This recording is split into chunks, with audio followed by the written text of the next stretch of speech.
Assalamualaikum warahmatullahi wabarakatuh.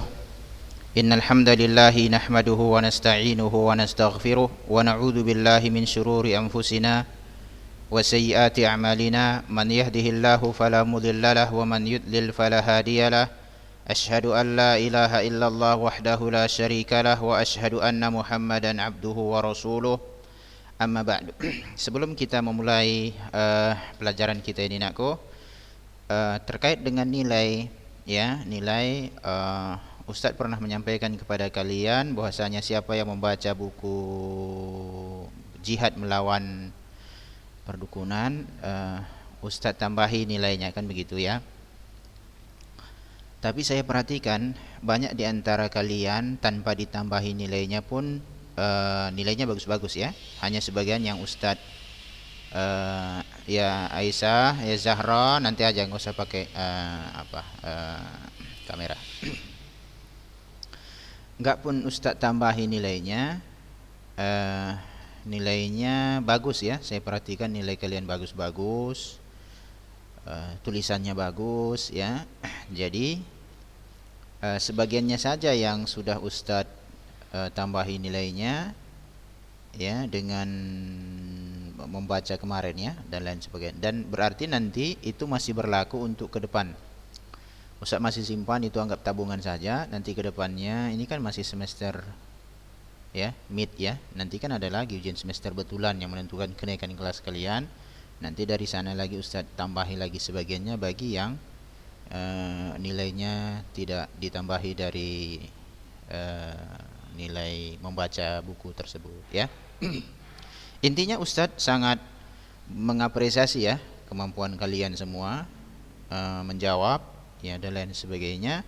Ya Ustadz anggap kalian itu memang menjawabnya dengan sungguh-sungguh ya, jujur dan lain sebagainya. Baik, kita mempelajari satu ilmu yang sangat luar biasa pada hari ini.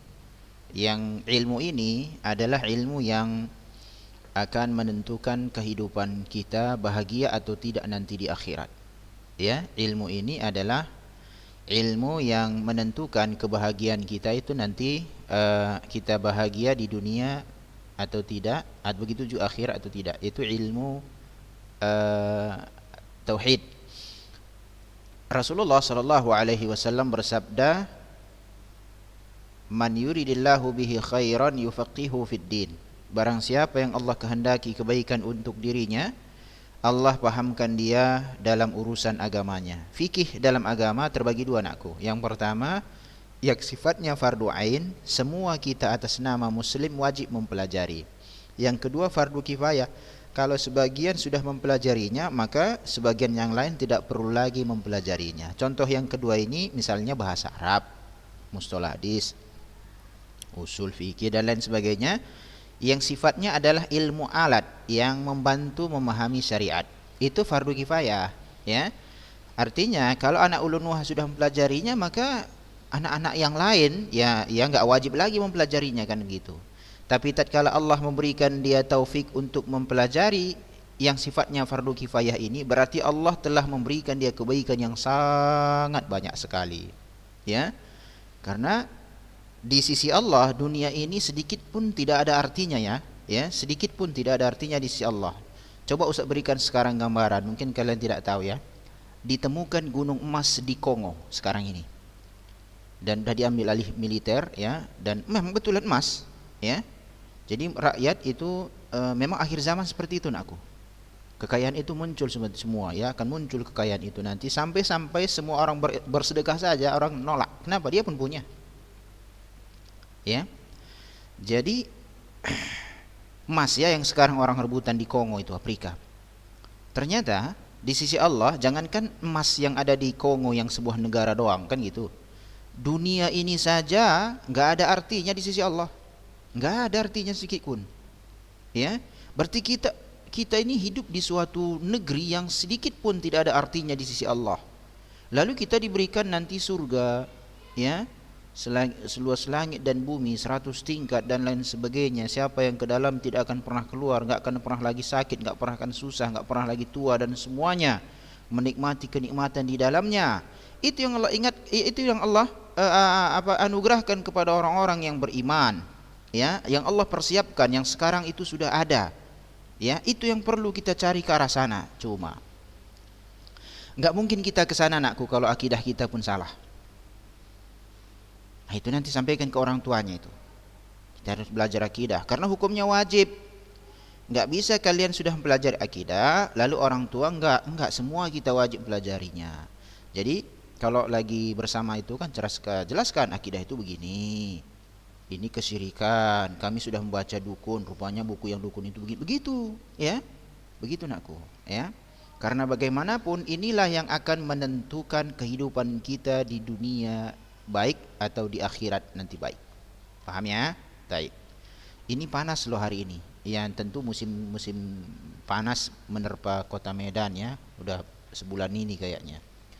Tentu kita khawatir sekali bagaimana panasnya hari ini dan sebelum-sebelumnya itu. Kita tidak berharap di apa namanya? Enggak dapat tempat bernaung kan begitu, ya. Pasti kita ada di rumah, ada kipas, ada AC dan lain sebagainya, ya. Tapi nanti akan ada masa di mana kita mau berlindung pun tidak ada di situ kecuali lindungan Allah. Bagaimana mungkin Allah melindungi hambanya kalau hambanya itu melakukan kesyirikan? Bagaimana mungkin Allah melindungi hambanya kalau hambanya itu tak paham tauhid? Di saat manusia semua telanjang. Sekarang aja, anakku, pakai baju saja orang kepanasan, apalagi kalau telanjang. Ya mungkin kalau dunia telanjang bilang orang itu udah gila kan begitu, ya.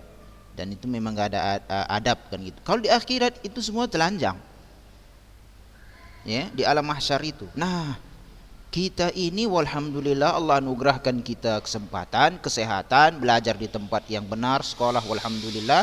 Kalian diajarkan akidah, ya. Ini adalah sebuah perkara yang patut disyukuri, ya, patut disyukuri. Taib.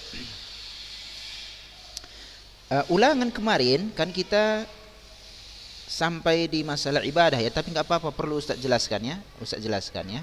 Karena kan memang udah diujikan kan Ustaz sampaikan kisi-kisinya, tapi Ustaz akan sampaikan secara ringkas saja. Wajib kita sekaligus merojah, kalian kan menjawab ini. Al-wajib fi nususi sifat, ini dia jawabannya, isbatu al-fadhiha wa ma'aniha 'ala al-wajhil la'iq billah. Menetapkan lafaz-lafaznya dan makna-maknanya dalam bentuk yang sesuai bagi Allah. Contohnya apa? Ar-Rahman, ya kan? Ar-Rahman, sifat Allah apa? Sifat Allah itu yakni memiliki rahmat. Nah, bagaimana rahmat Allah? Rahmat Allah itu sangat luas. Oleh karena itu, buktinya mana? Kita uji dulu manusia. Manusia itu kalau dia bahasa Medan, ya, dongkol, marah sama orang, itu biasanya yakni semua yang muncul di orang yang dia tidak sukai salah semua kan begitu, ya. Manusia biasanya nggak mau ditolong, pokoknya ada rasa tidak senang terhadap individu tertentu, pasti individu tersebut di matanya ada aja yang kekurangan kan begitu. Coba kita lihat, itulah rahmat manusia. Coba kita lihat rahmat Allah. Kalian jawab sendirilah, ya, dalam hati aja. Rahmat Allah. Berapa banyak manusia itu bermaksiat kepada Allah, tapi Allah tetap menganugerahkan kepadanya oksigen, hidup, diberikan nikmat. Enggak, Allah itu enggak yakni menahan oksigen dari dia, enggak. Rezekinya masih diberikan, ya. Nah, itu artinya adalah tatkala manusia bermaksiat kepada Allah sekalipun, Allah tetap memberikan rahmat kepada hambanya tersebut, ya. Nah, itulah maha sempurnanya yakni sifat-sifat Allah tabaraka wa taala. Nah, di sini menetapkan lafaz-lafaznya artinya enggak boleh kita takwilkan, nggak boleh kita selewengkan artinya. Kalau Ar-Rahman, ya Ar-Rahman gitu, ya. Kalau nama Allah misalnya, yakni kalau salah satu sifat Allah yakni Al-Qudrah, ya, atau sifat Allah itu yakni ilmunya yang sangat luas, ya. Allah memiliki tangan, memiliki wajah, itu kita tetapkan tangan, ya tangan, wajah, wajah. Kita paham artinya kan, bahasa Arab, tahu kita artinya. Yang tidak boleh itu adalah mentakwil atau menyelewengkan makna tauhid, makna sifat Allah itu tadi, atau malah kita katakan ya, yadun, kan gitu ya bahasa Arab ya, yadun, atau wajhun. Tahulah kalian artinya, yadun tangan, wajhun wajah. Lalu orang karena khawatir dia diserupakan Allah dengan makhluk, dia mengatakan ya, kita tahu yadun, kita tahu wajhun, tetapi untuk Allah kita nggak tahu artinya katanya. Ini nggak benar, ini menyimpang ya. Yang benar adalah kita tahu arti apa yadun, kita tahu apa arti wajhun, tapi seperti apa yadullah wa wajhullah itu kita tak tahu karena nggak diberikan keterangannya. Tapi tidak pula kita menghilangkan arti dari yadun atau wajhun itu tadi. Ini namanya menetapkan lafaz-lafaz dan juga menetapkan maknanya, ya. Jadi kalau apa itu kewajiban seorang mukmin? Menetapkan lafaz. Apa contohnya? Ar-Rahman. Sifatnya apa? Rahmat. Apa arti rahmat? Ya rahmat bahasa Indonesia sudah. Itu disebut maknanya. Enggak boleh kita katakan rahmat itu barangkali artinya rezeki. Rahmat itu barangkali artinya enggak, rahmat ya rahmat. Ya. Nah, ini di sini maksudnya itu, ya. Tetapi dalam bentuk yang sempurna, sesuai dengan Allah. Ya memang kita punya tangan, Allah punya tangan. Tapi kita ini enggak sempurna tangan kita ini, kekuatannya itu terbatas. Paling bisa si Aisyah tadi paling ngangkat barang mungkin dia kuatnya 10 kilo. Ya. 10 kilo kan begitu, ya. Mungkinlah si Aisyah atau si Nadira, si Alia, si Qurrata Ain, dia mempunyai cuma 5 kilo contohnya. Ada yang lain 10 kilo. Kekuatannya terbatas. Ya. Allah Maha sempurna. Rahmat. Manusia punya rahmat? Punya, udah pastilah. Tapi terbatas. Terkadang datang murkanya. Kucing saja bisa ditendangnya. Ya, bisa. Ya, dan lain sebagainya, ya. Tapi rahmat Allah sangat sempurna. Bisa kita lihat dalam kehidupan sehari-hari. Mayoritas manusia di dunia ini, nakku, bukan Islam. 6 miliar kan penduduk dunia, kurang lebih cuma 2 miliar yang muslim. Itu pun muslimnya beraneka ragam. 4 miliar kafir. Kalau Allah mau, Allah hancurkan itu semua. Tapi karena rahmat Allah, Allah berikan mereka nikmat, Allah berikan mereka kesempatan. Mana tahu mereka bertaubat kepada Allah Subhanahu wa taala. Oke, baik, kita lompati. Kemudian kita lihat kemarin ya, sebagian sifat Allah. Ya, kita jawab soal itu ya. Sebagian sifat Allah itu apa saja? Ya, banyak sekali ya, banyak sekali. Ya, contohnya ini al-hayah. Dari mana diambil? Allahu la ilaha illa huwal hayy. Ini dia. Al-hayy, al-qayyum. Allah itu maha hidup, al-hayyu, berdiri sendiri, maha hidup. Sifat Allah. Ya. Dan Allah itu tidak tidur. Mengurus makhluknya. Ya. Al-haya. Ada al-ilmu, innallaha bikulli syai'in alim. Allah mengetahui segala sesuatu, enggak ada yang luput dari Allah. Bahkan semut hitam yang berjalan di malam hari di atas batu yang hitam, Allah tahu pergerakannya. Kita jangankan seperti itu. Orang lewat saja kita enggak tahu. Maling kereta depan rumah kita aja kita enggak ngerti, enggak tahu kan gitu ya. Padahal depan kita barangkali enggak tahu kita itu maling dia. Ya. Serba kekurangan nakku. Jangankan manusia itu saja ilmunya beraneka ragam. Ya, misalnya si Anissa Nurul bisa saja dia lebih sakti dari Aulia Rizki. Aulia Rizki bisa lebih sakti dari Ayu Dwi Fitri. Bisa jadi kan begitu dalam satu mata pelajaran. Bisa jadi dalam mata pelajaran yang lain tidak. Manusia saja berbeda-beda. Ya, tapi hanya Allah yang maha sempurna ilmunya. Ilmu yang kita miliki ini nakku kecil. Ilmu yang di dunia ini itu hanya kalau dibandingkan dengan ilmu Allah itu bagaikan jarum dicelupkan ke samudra. Jarum dicelupkan ke samudra, berapa yang lengket di jarum itu, itulah ilmu yang ada di dunia ini. Sedangkan samudra itu ilmu Allah. Udah, lalu begitu sombong pula orang. Lihat Albert Einstein, ateis dia.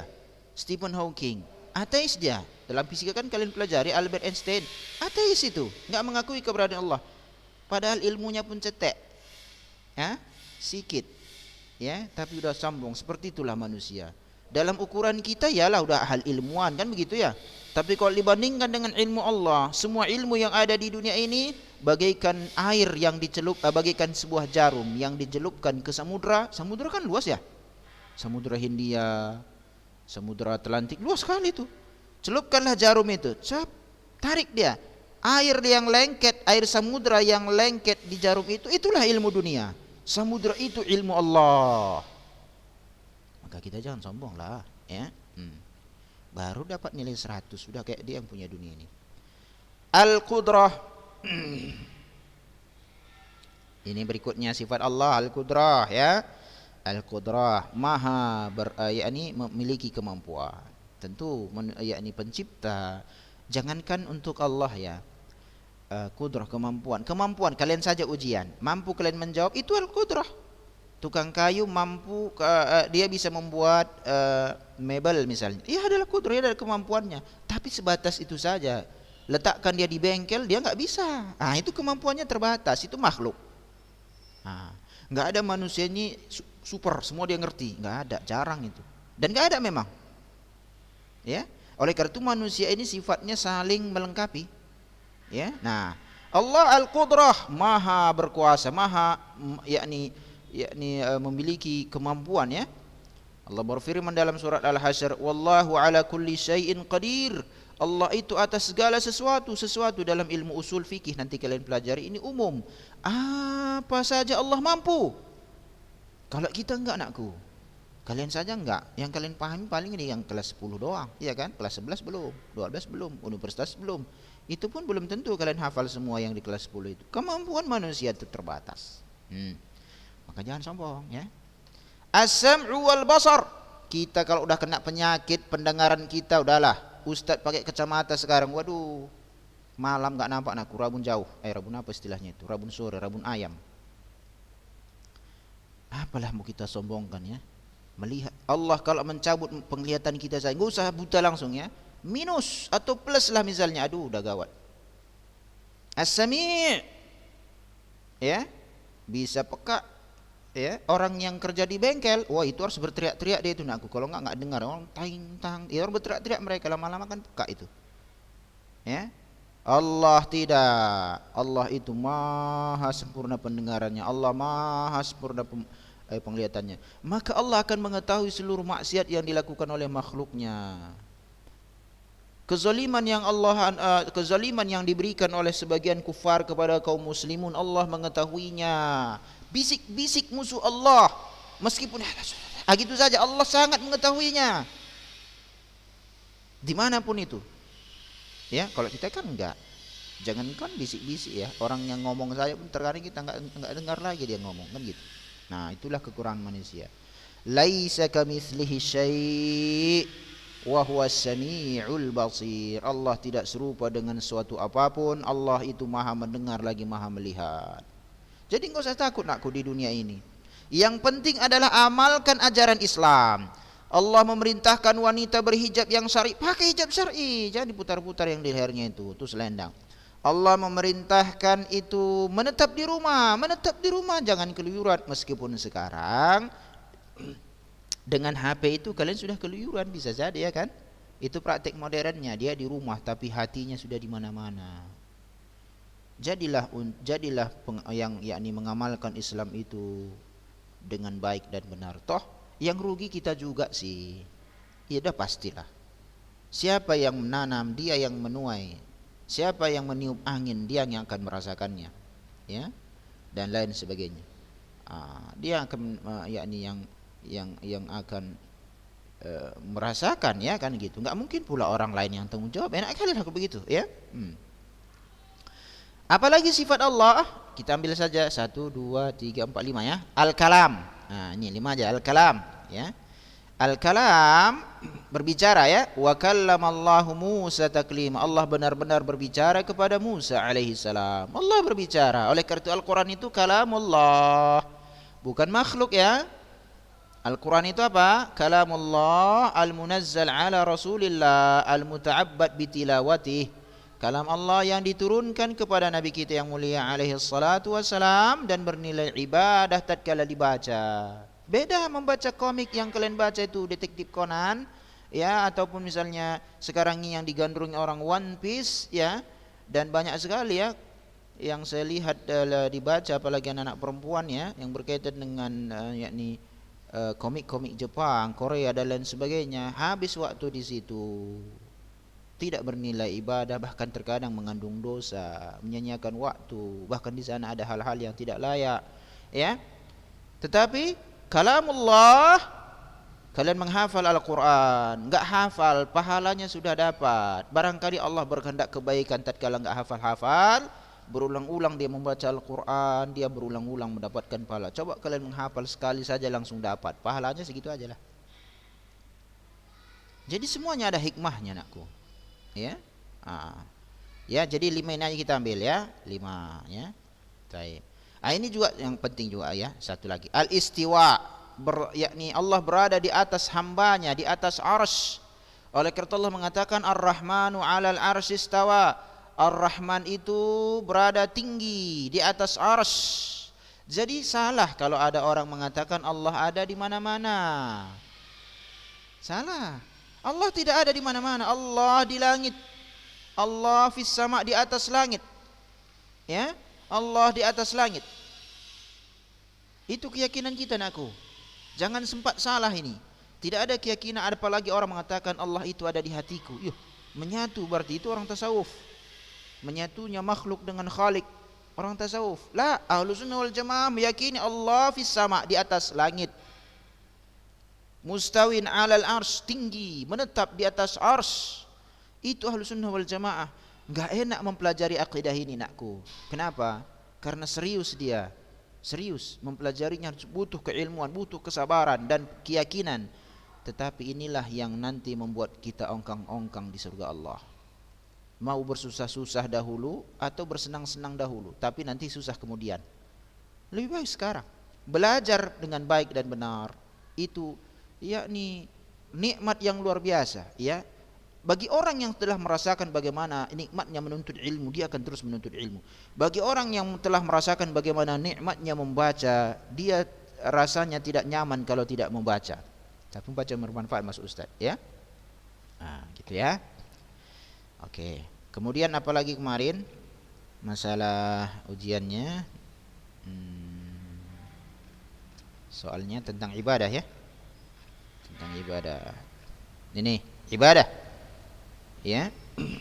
Apa arti ibadah dalam Islam? Ini ismun jami'un, satu nama yang mengumpulkan likulli ma yuhibbuhullah, terhadap sesuatu atau terhadap segala yang Allah cintai, wa yardah, dan Allah ridai, minal aqwal, dari berupa ucapan dan amal, ya amal bahasa Indonesia ya, dan amal baik yang nampak ataupun yang ada dalam hati, seperti zikir, sesuatu yang terbersih di dalam hati, niat buruk, niat baik juga kan ada dalam hati semua, itu adalah amal. Kalau dia baik jadi ibadah. Jadi satu nama yang mengumpulkan segala perkara yang Allah cintai dan Allah ridai, itu namanya apa? Ibadah. Baik dia ucapan, membaca Al-Quran, berzikir, berkata yang bagus, bertasbih dan lain sebagainya. Amal salat, yang nampak seperti salat kan nampak. Kemudian kan niat salat itu batinah, kita nggak nampak niat orang bagaimana, kan begitu, ya. Itu namanya apa? Ibadah. Jadi salah kalau orang mengatakan ibadah ini hanya ritualitas seperti salat, zakat, puasa, haji. Enggak, nakku. Belajar ibadah, bertutur kata yang bagus ibadah, membantu orang tua ibadah, membaca buku syar'i ibadah, baca Al-Quran ibadah, melangkahkan kaki ke arah yang baik ibadah, ya, menjaga kebersihan badan ibadah. Bahkan maaf ya, ini belum masa kalian kan begitu. Bahkan yakni suami istri berhubungan pun ibadah. Padahal itu masalah syahwat, ibadah. Ya, seperti itulah Islam ini, nakku. Enggak ada yang sia-sia, semuanya bernilai ibadah. Karena semuanya bernilai ibadah, itulah makanya ibadah kaum muslim, keistimewaan umat Rasulullah itu di atas umat-umat yang lain. Betul kita adalah umat yang terakhir, tapi jangan lupa kitalah nanti yang pertama dahulu masuk surga sebelum umat yang lain. Coba kalau logikanya orang mengatakan begini, kalian kan umat terakhir, ya udahlah kalianlah belakangan. Kan umumnya kalau antri kita kan, orang yang antri lah dia yang belakangan, dia orang yang belakang datang, kan begitu. Ternyata Allah Tidak demikian. Karena umat Muhammad sallallahu alaihi wasallam memiliki keistimewaan yang tidak dimiliki oleh umat-umat terdahulu. Semua yang ada di hidupan ini yang kita lakukan bisa bernilai ibadah. Tentu ini akan mengalahkan kualitas ya yang dimiliki oleh umat-umat sebelum umat Muhammad sallallahu alaihi wasallam ya. Jadi jangan kita berpikiran mengamalkan syariat ibadah, sabar dalam masalah itu ibadah. Memakai jilbab ya kan syar'i, panas, mungkin barangkali kain yang panas kan, kalau enggak adanya kain yang dingin kan begitu. Mungkin seperti sunwash. Ya ini kain yang yang panas barangkali ya. Kalau tidak kan ada juga yang kain dingin.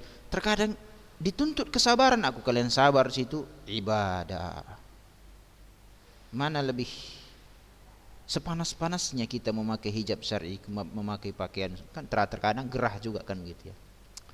Jauh lebih panas nanti di akhirat. Ya, enggak ada lah orang meninggal kepanasan pakai baju nakku, pakai hijab, enggak ada. Carikan sama ustaz, enggak ada itu. Dia meninggal kenapa? Kepanasan pakai hijab. Enggak ada.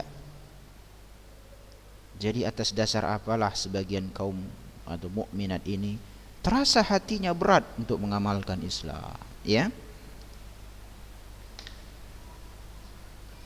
Nah, jadi itu ibadah ya. Ibadah. Oke. Kemudian ini penting sekali ya. Di sini. Amal terbagi dua ya, ada amal yang zahir, ada yang batin. Ya, seperti zahir ini adalah syahadatain, salat, zakat. Nampak dia, orang salat kita nampak, puasa orang nampak, haji orang nampak, berjihad orang nampak, amar ma'ruf kita bisa tahu. Ada amar batin itu seperti keimanan kepada Allah. Kita enggak tahu nakku kalau adalah orang pura-pura masuk Islam, kita enggak tahu dia betul apa tidak. Seperti misalnya ada laki-laki mau menikah, dia Kristen misalnya. Waduh, saya mau menikah nih sama anak ulun Nuha nih. Baik-baik kayaknya mereka ini. Cuman caranya saya Kristen pun. Mak pura-pura aja lah masuk Islam saja. Mana tahu kita. Makanya Ustaz nasihatkan, jangan kalian menikah dengan orang yang baru masuk Islam. Meskipun banyak hartanya. Rugi nakku. Kalau dunia ini gak usah kalian takut. Ya, gak usah takut masalah dunia ini. Ya. Beriman kepada malaikat, kitab-kitabnya, kepada rasulnya. Masalah keimanan adalah keyakinan, dan itu tidak bisa kita lihat. Ada yang berpakaian seperti muslimah, berpakaian seperti penuntut ilmu, tapi yakni hanya penampilan doang. Kita nggak tahu isinya bagaimana, apakah dia betul-betul penuntut ilmu dan lain sebagainya. Makanya pada zaman sekarang masyarakat gagal memetakan ulama. Asal orang berpakaian jubah, pakai gamis, pakai sorban dikatakan ulama, karena zahirnya seperti itu. Isinya terkadang nol. Isi kan di dalam nggak ada yang tahu itu. Maksudnya adalah keilmuannya bagaimana, keimanannya bagaimana, pengamalannya terhadap Islam. Hanya penampilan doang, itu kan zahir doang. Banyak orang tertipu. Maka dikatakan amal batin. Ya, nggak nampak. Ya. Demikian ya, pertemuan kita berikutnya akan kita bahas tentang syarat-syarat diterima amal. Saya ini beramal Ustaz, tapi apa sih landasan saya ini agar amal saya ini diterima? Tentulah kalau kalian ujian, kita kan semua diuji nih di dunia nih. Diuji kita semua anakku, ujian kita namanya. Nanti hasil ujian kita nanti di akhirat. Beda dengan kalian sekarang. Nah tentu kalau kalian tiba-tiba masuk ulun Nuh langsung ujian, pasti kalian marah-marah. Apa pula nih Ustaz nih, Ustazah nih, ujian langsung, belajar pun belum, kan begitu. Nah begitu juga ini. Kita juga harus tahu apa landasan bahwasanya ujian kita di dunia ini berupa perintah mengamalkan mengamalkan perintah Allah dan menjauhi larangannya. Apa syaratnya sehingga itu bisa diterima oleh Allah? Inilah yang akan kita bahas pertemuan kita berikutnya. Seperti ujian, tentu kalian memiliki keilmuan dulu baru bisa diuji. Begitu juga ini. Apa landasan kita yang kita pegang supaya amal kita diterima Allah Subhanahu wa taala sehingga kita tidak rugi.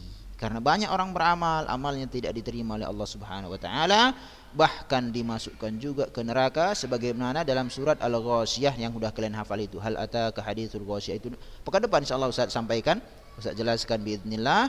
Demikian mudah-mudahan bermanfaat. Wa sallallahu wasallam ala nabiyina Muhammad wallahu a'lam. Ustaz nasihat kepada kita semua untuk terus bersabar dan bersemangat untuk menuntut ilmu syar'i. Assalamualaikum warahmatullahi wabarakatuh.